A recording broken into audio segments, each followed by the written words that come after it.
Sam, Yeah, Don? what's the word? Passive. Passive? A bar was walked into by the passive voice. Where'd you hear that? I heard it through the grapevine. Welcome.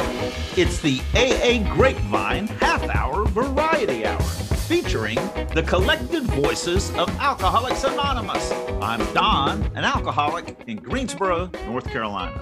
Hey, Don. Hey, everybody. I'm Sam, an alcoholic in Palm Springs, California. Join us in the parking lot for the meeting after the meeting, a conversation about recovery with someone in AA. And it's fitting because I've spent many hours standing in the parking lot talking with this guy. He happens to be my sponsor. I bet that was a hard interview to get. Today we have Phillip L. How did you meet Phillip? I used to drink with Phillip. He got sober 2 years before I did. In fact, he was the person I turned to when I realized I needed to quit drinking and go to AA.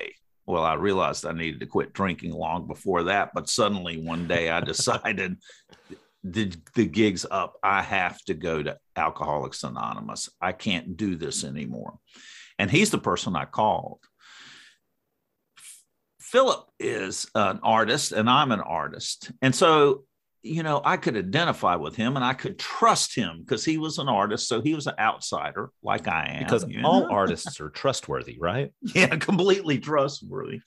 But I love to tell the story. So just so you'll know that Phillip's really one of us. One time I was over at his house and it was the end of the workday. His wife came home. Then we were drinking. We were having a great time. At this point, we were inside listening to some music, sitting on the sofa. Well, she came home and he said, "Let me get you a glass of wine." And she said, "Thank you." She sat down and I started talking to her. He disappeared. He came back in from the kitchen, walking incredibly slowly, balancing a wine glass that he had filled to the brim. It was a big pour. It was a big pour. It was filled to the point that the liquid was being held in by water tension. I mean, you could see a little bead above the level of the top of the wine glass. So he was walking very slowly over to her. Good thing you didn't have the jitters. No kidding. It probably took him a minute to walk across the room and he handed it to her with this look in his eye. "Here you are." And she said, "What is the matter with you?" Because that's crazy. She was going, "Why didn't you just pour half a glass of wine?" Well, it made sense to me. You know, the proper thing to do in a situation when you have overfilled a glass like that is you leave it sitting on the counter and you put your lips to the rim and you suck the liquid from the glass. So, you know, you may consume some of someone else's wine in that situation, but it's all for tidiness' sake. Well, I'm glad that I never drank with you, Sam, knowing that you're taking the hit off of everything that you're pouring. You wouldn't have gotten what you paid for. Well, Phillip is a real alcoholic. Did you have any friends who quit drinking before you joined AA? Because there were two people that I watched in Alcoholics Anonymous. I had my eye on them. I was always looking at them going, "They're not drinking. Are they really happy?" You know, I did not have that experience. There was one guy that I had such a crush on that worked at a clothing store in Greensboro. In my late teen and early 20 years, I was shopping at buying things from him because I had a crush, things that I really shouldn't have been spending money on. Years later, I went to my second meeting. He was sitting in that room and it shocked me. He is one of the ones who was absolutely instrumental in my getting sober, simply because when that meeting ended, I bolted out the door because that's what I did in my early recovery. Yeah. And I'm out in the parking lot at my car and he followed me out. Yeah. And he talked with me about his recovery and that he was happy to see me there. Well, it was important to me to know people. And also when I came in, I discovered other people who I did not know were in Alcoholics Anonymous. So one guy, another artist, walked in and he said, "Don, why are you here? Which was a great question to ask. He had me going for first step right at the very beginning there, but it was so good to see him because I didn't know he was an alcoholic, and it kind of made it okay. There's people I know here. This is going to be all right. It's safe. Yeah. There were people there that I knew. Yeah. Well, let's get to our interview.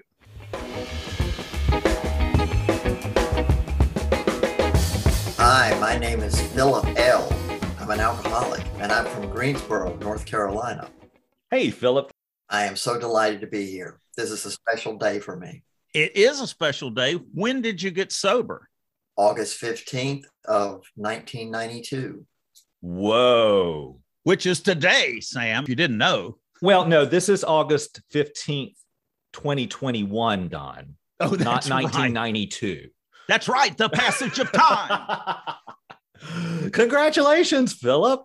That's awesome. How many one day at a times is that? Gosh, I haven't figured that out.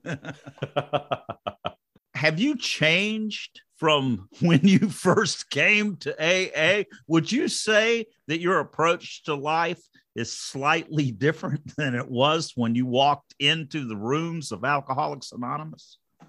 Yes, I would. Good answer. Yeah. It has changed. I tell you, it started to change from the very beginning. Honestly, it did. In what way? Well, when I went to my first meeting, I had an idea about what I was looking for. And then that was I wanted to stop drinking. You really wanted to quit drinking forever. Well, I don't know if I put forever on it, but I knew at that time I had finally gotten to the place to where I wanted to stop. Yeah. Wanted to stop. It wasn't a thing of wanting to come in and learn how to control your drinking. Yeah, no, that's right. I was done. So I knew that that was what I was looking for. And I got that right away, practically. I don't know if I heard it in my first meeting or within the first week, but I clearly heard from the people there that if I wanted to stop drinking, they could show me how to do that. And they did that by telling me how they did it, which was by relying upon a power greater than themselves to give them the strength to not drink one day at a time. That seems really abstract. Yeah. How do you get to that? I mean, did you already have a power greater than yourself in your life? Not in so many words. You know, what I lacked, I mean, I considered myself a believer, but I didn't have a relationship, a working relationship with the God of my understanding. That term, I'd never even heard that, you know, the God of my understanding. None of this. It was all new to me. Told me that they relied upon this power, however they defined it, to give them the strength to not drink, you know, and that it worked for them. They were able to not drink one day at a time by that method. I went for it without question. It sounded strange. They were offering this is a solution, and that's what I was looking for. And I tried it, and it worked. It worked immediately. You didn't have any desire to ever drink after that? It was just like, bam, removed? That's right. I mean, wow. The desire was pretty much gone, I guess, but the compulsion to drink was lifted immediately. And I look upon that as a miracle today. And it was, at the time, I was just so, I don't know what to say, flummoxed all the time.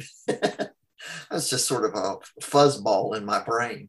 Yeah, trying to control myself to not drink was like impossible. I couldn't do it.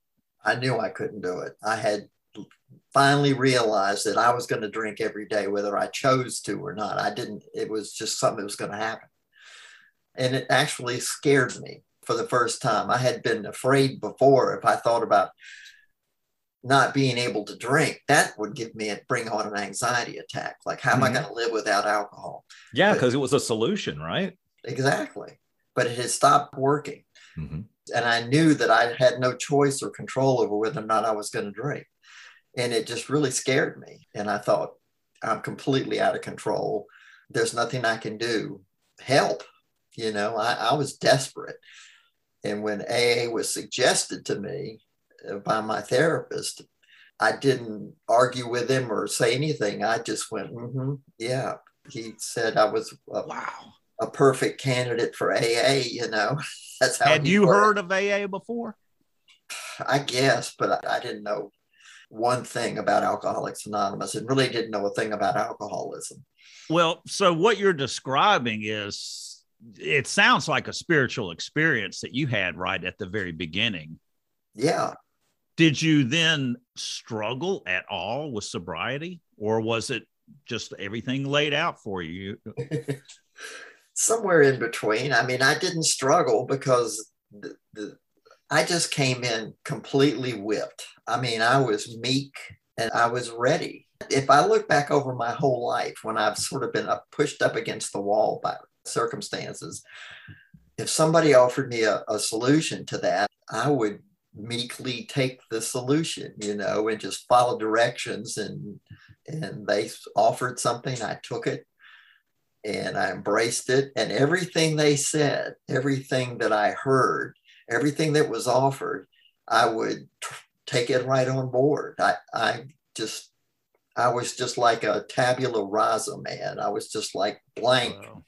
They just said it and I just popped it in, you know. Wow. That was not the case for me. And there are lots and lots of claw marks.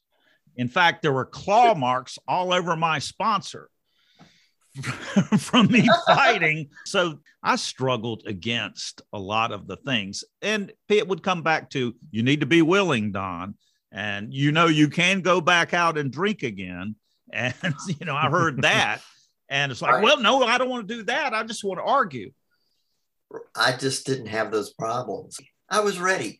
You know, I could have qualified for the rooms 20 years before I showed up easily. Except you weren't ready. I was not ready. And you wouldn't have had that willingness. No, I didn't. I wasn't looking to stop drinking. I was trying to manage my life on my own terms, whatever they were. Let's jump forward a little bit. So I met you when you were 10 years sober. So I met you either late 2002 or early 2003, somewhere around in there. Wow. Okay. And, you know, I remember Dapper was the descriptor that came to mind when I met you, because you would walk into the room and you greeted so many of us, and just like this perfect gentleman that walked in there. You were outgoing and pleasant. None of the things that you just described to me that you were when you came into the rooms. So that was at your 10-year mark. God, I love that. Was really nice of you to share that with me. And it reminded me how I made a point when I go to that meeting, I'd walk around the room and shake hands with every person who was there. Yes. But I just wanted to do that. I think deep down, maybe in every person, there's somebody who's really sweet and wants to love and to be loved. The program answered that need for me. You know, was it Dr. Bob that said that it just boils down to love and service? Love and service. I really like that. I think that it's true. No matter, when I came into AA, I felt really bad about myself, and I should have felt bad about myself. I had a lot of bad behavior behind me. Yeah, but in the course of going through the steps, I have done what I can do to make amends for all of that bad behavior. And I don't live that way anymore. There's that metaphor that there's a pack of dogs, and the dogs that you feed are the ones that get stronger. Mm-hmm. And the mean dogs in my nature was what I used to feed. And the very thirsty dogs in my nature was what I used to feed before I got sober. But once I got sober, I'm trying to feed and nurture the dogs of compassion, of love that you just not the rebellion dogs. Not the rebellion dogs. You know, just another restatement of it. I think it's in the 12 and 12. It says something about there's a little bit of bad in the best of us and a little bit of good in the worst. Yes. I love that because I find that to be true. And the thing that you described, that was true about me. Mm-hmm. And over these years in working this program and trying to live this way, I have changed the ratios. I've fed the good dogs. I have built up the good in me by having this manual for how to live, so to speak. Who's a good dog? Who's a good belly dog, scratches Sam? and pats on the head. Yeah, and it brings out the best in us. And for me, you know, it was always fear-based. You know, that's what I'd act out of fear. I'd strike out of fear. I try to hold things at arm's length out of fear. Everything was like fear was the main driving force in my life. And it can still get one up on me at times. You have not been rendered white as snow, even in 29 years of doing this. I'll say. A couple of weeks ago, I made 2 or 3 stumbles with several people. And I thought, I mean, it was all at one time. And I had to clean up the little wreckages. But I didn't come down on myself like, what's wrong with you? Or, you know better than this, or any of that. It's like, I put my foot in it. I got to clean it up. And we have the tools and we have the means to do it. And I did that, and it got taken care of. You know, I did what I needed to do. You know, in the old days, I would have just stayed there and run from it.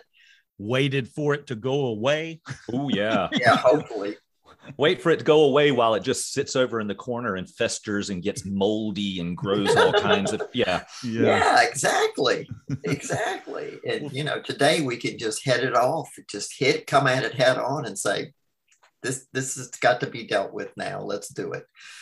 What's something that has happened in your 29 years where the program has really worked for you and changed your approach? Well, you know, when I was almost surprised, I shouldn't have been, but when I finally got well enough to where I could be honest with myself about my sexuality, and that was at 12 years sober. And it wasn't like I didn't know already, but I had not come to grips with it. You know, I had not fully embraced it, but I knew that it was something that needed to be addressed. And my sponsor helped me with that. We had a conversation where he basically gave me permission to be honest with myself out loud. You know, I think you know what I mean. Yeah. And he brought me to the attention of somebody else in the program who was gay and who could help me. And I was still afraid, though. What would the people I had known for years in AA who didn't know me that way, and my straight friends and so forth, what would they think of me? And I thought about when I had to tell my story, was I going to talk about this, you know, next time I was asked to speak and this sort of a thing. And of course, what did I do? Well, I prayed about it. Of course, that's what my sponsor always says. He always says, have you prayed about it? He's right. Have you prayed about it yet? That's where I maybe not so crusty, but what's wrong with it? But, you know, he's right. When I'm a little nervous, I don't go there right away. You know, I need a little nudge. I did. And the opportunity came and I said, well, here goes. And I told my whole story as I knew it at the time. There were many people in the audience I recognized that I had known since there was at least one person there that was at my first meeting. But I just put it in God's hands and just told it to the best of my ability, you know, without apology. So at an AA speaker meeting was the first time that you came out as gay? No, there were a couple of gay meetings in town, and that my brothers and sisters or what have you, they of my acquaintances accepted me into that fold beautifully. Mm-hmm. At 12 years sober is when you came out and you went to gay AA meetings. That is correct. My first experience of AA was gay AA meetings. Mm-hmm. You know, I was already out. I needed those gay AA meetings because when I came into these rooms, I needed the gay thing not to be a problem. I needed it to be out of the way so that I could hear the message of Alcoholics Anonymous. And so by going to gay AA meetings first, I was able to get comfortable in a meeting space. Yeah. And then I went to mainstream meetings. And well, what do you know? There's gay people in mainstream meetings too. Right. What was your experience of going to gay AA meetings in the beginning? So I'd come out to the queer AA community, but that was it. And that was great. The sense of relief and release was marvelous, you know, and I felt so affirmed.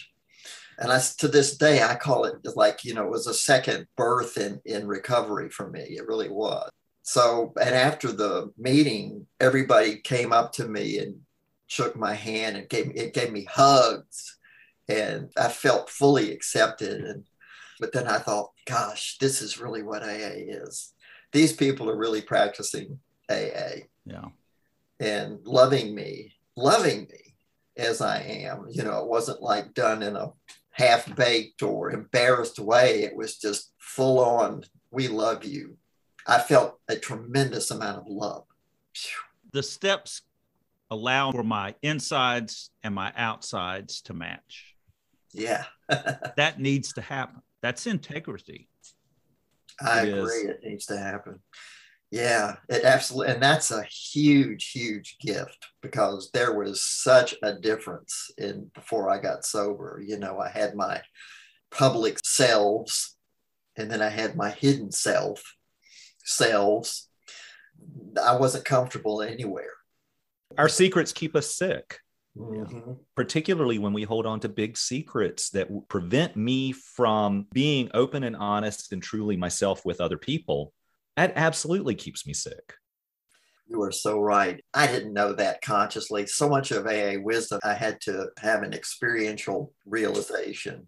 And then later in retrospect, I'd see what had happened. But that's kind of how it happens for us, right? Yes. In the moment, you don't know what is happening. But as long as we're willing, and then we get the result. I always used to think I had to have everything figured out beforehand, or else I wouldn't even attempt to take part.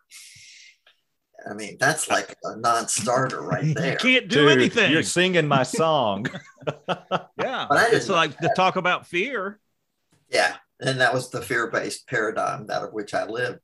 But, you know, AA taught me to trust, to try it, and whether you believe it or not, or all this stuff. And it just helps to break down that barrier that we put up that we think is protecting us, which is in fact keeping us from growing, changing, getting any relief. It's just keeps us bound up and miserable. And isolated. Thank you. That says it all. Well, Phillip, I'm glad you're sober 29 years, because you're my sponsor. So I want you to stay that way. Me too. And there you go, being self-centered again, Don. See how I can make it all about me? So I have a question for you. There's all kinds of meeting types out there. There's discussion meetings. There's literature meetings. There are grapevine meetings. There are speaker meetings, and a ton more. What's your favorite kind of meeting? Well, you know, the very first meeting I went to was a big book meeting. And I remember that the people there seemed like they were all like AA experts. They had their big books open. They had pencils. They had on reading glasses. I mean, that was my impression. It's like, holy cow, I'm in here with a bunch of experts and I don't know a thing. But I think when all is said and done, I like literature meetings the best, because they seem to have more depth and weight. I like meetings that are grounded in our literature somehow, so that we can reference stuff out of the literature and then elaborate upon it, expand upon it with our own experience. But I get something out of every kind of meeting. On Zoom, you know, I often go to a meeting on weekdays, the Shivering Denizens meeting, and it's got something different every day of the week practically.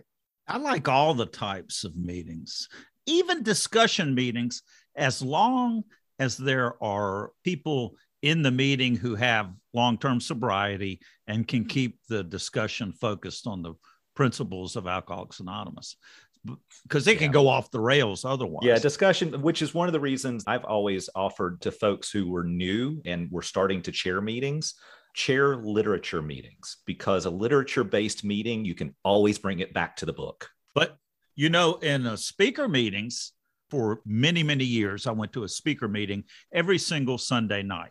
I saw hundreds and hundreds of alcoholics telling their story.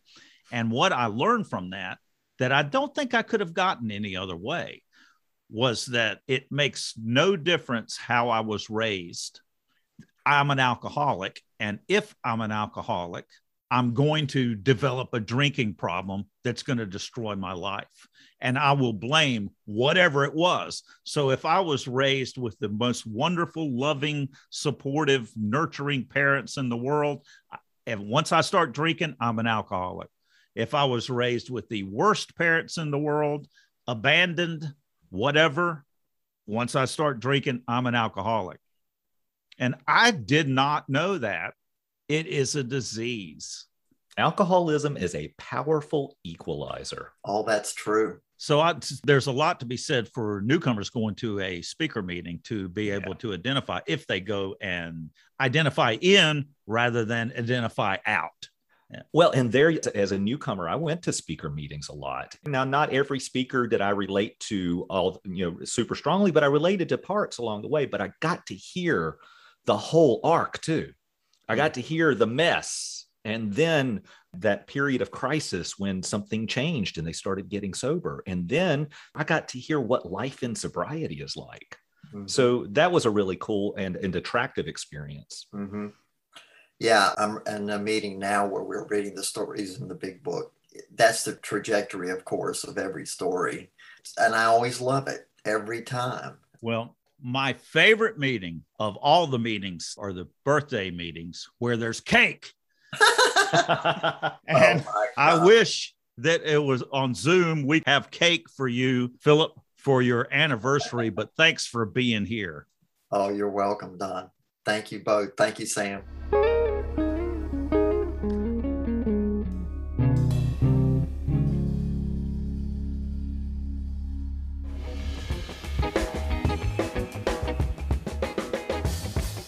I'm at the very wit's end. Cuckoo. Do alcoholics run in your family? No, they mostly stumble around and break stuff. Oh.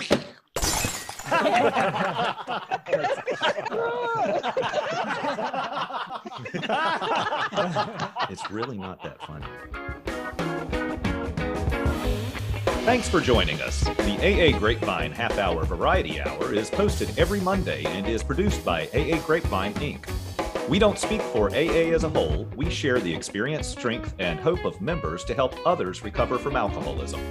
Podcast info, including how to call in, is at aagrapevine.org/podcast. Find AA Grapevine on Instagram and the AA Grapevine channel on YouTube. All things Grapevine are available at aagrapevine.org.